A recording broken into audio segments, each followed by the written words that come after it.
Hello and welcome our viewers to another episode of your show Hobbies Catalog. For today's episode, our hobby will be violin, and I have a special guest, Miss Nancy Safadi. She will tell us everything we need to know about her hobby and her journey. And now, without further ado, let's begin.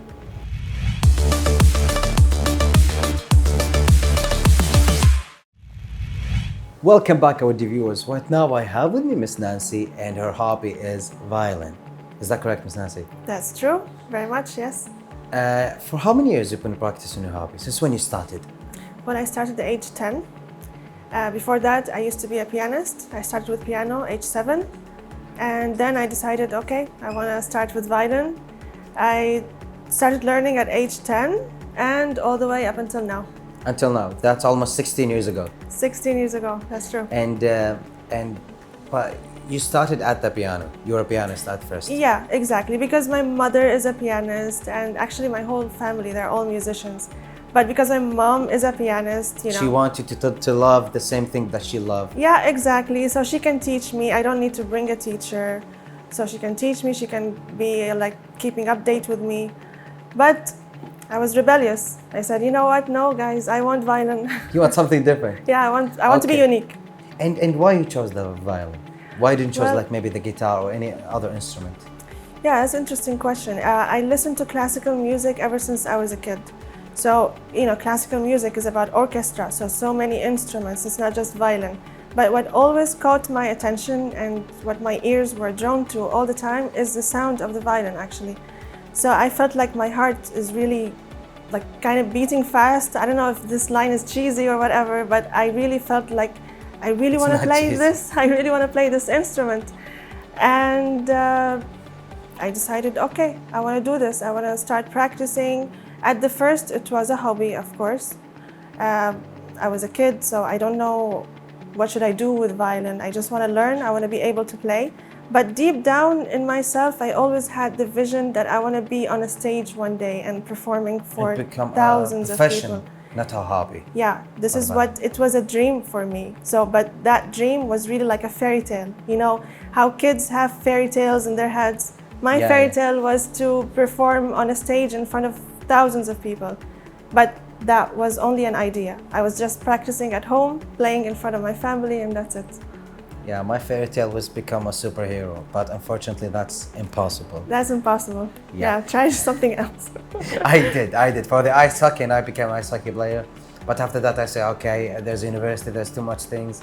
But you can still be a superhero in any field you are in, right? Yeah, maybe, yeah. But not here. Nancy, and that's 16 years experience of the violin. Yeah. And right now you are performing, right? That's true. Here in Kuwait. I perform, yes, everywhere. So I started working at age 19 in doing events and doing concerts and doing all types of events, really. I didn't say no to any job offer that I took. Don't do that, because people loves to hear the violin, especially me. Exactly, yeah. I think it's the most, it's the best instruments that connects to your heart. It's the fastest. You know why? From the first second, it connects to your heart. It makes you feel in tear. That's true, but I tell you a reason. Everyone says the same sentence, that violin is so close to your heart. You always feel it here in your heart. So why it's close to your heart? The reason is violin is the closest instrument to the human voice. So it has so many techniques that is very similar to the human voice. Human voice, I mean by singing, by talking. Violin has an open string. It has no frets. So by open string, I mean like you can press on any place on the violin, not like guitar, for example, it has frets. So you are determined by specific notes. But in violin, it's an open string, like the human voice. Your human voice is, you can go all the way to high notes, to low notes. You're not like locked in specific notes when you're talking or singing. So that's why violin is considered to be the closest instrument. You know a lot about violin. Yes, of course. That's just one information, but I think it's deep information. Yeah. And there's a whole school and class about that, right? Yes, of course. But I studied really deeply with myself. Are you thinking about being a teacher for the violin? I do teach privately already. You do that? I do that, yes. Okay, she's professional, ladies and gentlemen. Okay. I do teach privately. Teaching is always, of course, challenging. It's always hard to. You have knowledge. This knowledge is built up in your system. So how do you deliver it to someone To other who's a person. beginner? Yeah. So that's the challenging part. But I learn in teaching also, even the simplest things. That's why I like to enter everything that is challenging in violin as a performer and as a teacher, because I can benefit and learn from both sides. Okay, and what's the best age that you teach? Look, Teenagers, kids, or adults? yeah, well, the best age for violin specifically, I would recommend like age 7, 8. But there are no restrictions. You can really learn violin at any age if you really commit. But there is certain age that absorbing the information more faster, which makes you, the teacher, not to get tired of repeating that information or that tip, because that age 7 and until 11 or 13, they are absorbing the information way faster. Exactly, that's true. Well, I tried with age 5. For me, it was really challenging. Age 5 is really tiring because they don't understand that this is an instrument. They think this is a toy. New for them, yeah. Yeah, they think this is a toy. They hold it, they throw it, they don't care. Yeah, maybe they thought it's Thor hammer or something. Yeah, they don't know exactly. So, but with age 7, the cognitive skills are way more developed. So you can actually treat them like not kids anymore, but children who are capable of responsibility. They know how to take care of something. So that's why I prefer age 7, honestly, to start from age 7. Okay, what if I want to ask you, you have to choose between two things. Either teaching or performing. Well, what do you choose? I would say performing. Performing. It's been really my dream. So this is my childhood dream. When I was 10 years old, I didn't dream of teaching. I was dreaming of performing. But teaching is good. Teaching is like it's like superhero, but giving something wonderful to other people. Exactly. Later on, when I grew up, you grow old and you start feeling like you want to give your knowledge to someone else, to someone who's eager to learn violin. But for me, performing is my number one profession. And of course, when you have the passion and you have the love of that hobby that you do, either violin or something, that when you try to teach it to other people, it becomes easier and better when that other person has the same passion and that same love of the thing. Exactly. I totally agree with this. I have taught so many students. You have students that have the same feeling. Actually, my favorite student so far, she's 7 years old. She's a little girl who is so passionate about violin, and she reminded me of myself when I was at that age. I teach her something and she does it immediately with no repetition, with no, being angry or whatever. No. Don't get surprised when they do it better. Because they are. They take the information and they are young. They have the new ideas and the new feeling. Yeah, it's like a blank page and you get to write everything you want on it, and they really do it well. So with this kid that I teach, she really takes everything into her brain and she starts focusing with herself. I don't even have to do much work with her. So that's what I like doing. I like to teach those specific students that are eager to learn violin. Because with violin specifically, you can't be like just an amateur and that's it. It doesn't work. You have to put so much practice and so many hours into learning, into practicing, into listening, training your ears, training your fingers, training your muscles. It's hard. Yes. No, it's not easy. It's not easy. It's actually way harder than the guitar. I tried the guitar, I quit.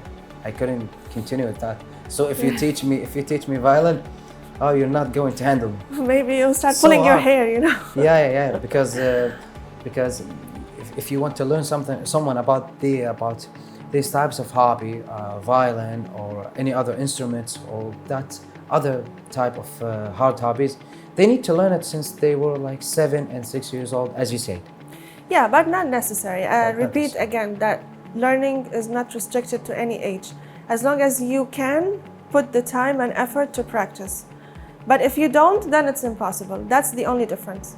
And where do you practice your hobby when you are training? Well, I practice in my house. Actually, yeah, I practice for hours. So my family are Your family are okay with that? Yeah, of course Well, they're okay since with that all of them, they are musicians and they have the Yeah. same. No, they They are actually the like same it. field. Yeah, they Yeah. like it. But even if they don't like it, they learned how to zone out and not listen anymore. That's okay, but you have 16 years experience. So if you listen at the house, that's free background music. Free background music, yeah. Yeah, People yeah, pay so, for it, right? Yeah, so they have to be okay, and if they're not okay, they have to pay you for that music. Thank you. You're I will performing. inform my family this. I will tell them this. Yeah, they're performing. We'll show them this video. Yeah. Because violin, it's not easy, and it's something you have to do if you want to bring violin. I think it's hard. It is. It and is. and you have goals. Yeah. Of You're course. performing, and you Yeah. have goals for this performing field, right? Yes, I Can do. you tell us some of the goals? Well, one of my recent goals now is like I would like to start performing in GCC countries. So in Dubai, in Saudi Arabia, in Qatar. I'm trying to branch out now. I would like to add more instruments with me, but fully on me. Like I would like to learn other things, electronic music and whatever, and to be able to play with it. So you can be more available to perform in other fields, and not only in violin. Yeah, but violin is the main. It's just electronic music, you know, like DJ, putting Yeah. sounds, and then I get to, my violin is with me, I put the sounds and then I play. Oh, And yeah, then, you do that. you know, Yeah. I can create my own background sounds and then I play. It's like composing. Sorry? It's like composing, I think. Something, yeah, it's composing. Yeah, I would like to do that, and I would like to do it international, not just in Kuwait. Yeah, you can do that. Yeah. And it would be better if you became DJ. DJ, it's way cooler these days. DJ is cooler than being a violinist. I'm kidding.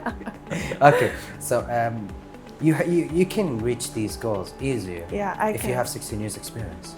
Yeah, well, nothing is being done easily, of course. You need to like plan But it, with- a yeah. strategy, but it's Having very an much agent, maybe. having an agent to guide me through, because you know being everything on your own is hard, not easy. Like that. So yeah, And of course, coming back to your hobby, you have these goals. yeah. But is it only in GCC countries? Maybe No, not performing in- No, I'm talking now Globally. Globally, of course, but now, as you know, in Kuwait and our scale, I'm looking for going to GCC countries. After that, then I go abroad. That's always, an option. But first, let's start step by step.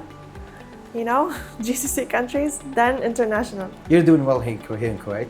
Yeah. And unfortunately, I didn't listen to your music yet. I didn't, but I'm so excited to hear. Yeah, that. well, now after a bit. Yeah. Yeah, you will. And I want to hear some of your best. And of course, you have the family support. I do, of course. Yeah, they really supported me very much ever since I was a kid, because they're already musicians. And even from my dad's side, they're not musicians, for example, but they really also supported me. Like, you like doing this, we will support you. My dad bought me several violins, you know, in the beginning when I was learning. He upgraded the violins for me. And in the beginning, when I started working in events, they used to attend, you know, just to be there, just to support me. But now, I just So- have my own life. Yeah, that's a good thing. And who's your biggest supporter? Sorry? Who's your biggest supporter? My biggest supporter? Well, actually, I would have to say myself. I mean, I'm not selfish or anything, but That's a new question. That's a new answer. That's a new actually. answer. Yes, I wanted to give you something new, because we always say that, yeah, family, they support, they everything. Of course they do, friends. But who really supports you? It's yourself. It's you who wake up every day, you push yourself and you push yourself. Go practice, go do this. It's a huge effort that you have to make. And this means that you are the one who's supporting yourself. 90%. 10% comes from family, comes from friends, comes from environment. That's just 20%. That's a new answer. Yes. More than 2 months in Hobbies catalog, 3 months in Hobbies catalog. That's actually the first guest who answered me that my biggest supporter is myself. And that's actually, for me personally, I think it's the best, because if I want to count on other people's support, either if it's my parents, my family, or any member that I know, if someday they stop supporting me, that means I will lose my hobby or I will lose the passion. maybe I'm not Exactly. losing, or maybe the amount of passion of my heart will be decreasing. Exactly, because you can't depend on other people. Because you have to support yourself and challenge yourself to the all higher level. by yourself. You know, you get the support that you need. Yeah, but that's not what you actually need. Even if they're not supporting you, will you stop? That's the question. Even if you don't find any support, not from your family, not from your friends, but this is something you truly like, would you stop doing it? Or would you continue? Now that's what you need to ask yourself. So support is really a negotiable kind of concept. I was going to ask you about an advice to the hobbyists, but I think this is one of the best advice I've ever heard. Thank you, you, Nancy, for this interview. Thank I you hope so that much. we have more time. I hope so. Next And time. Inshallah, next time. Yeah. Thank you. I really enjoyed it. Likewise. And thank you, our viewers, for watching this episode. Hope you like it and enjoyed it, and see you in our next episodes.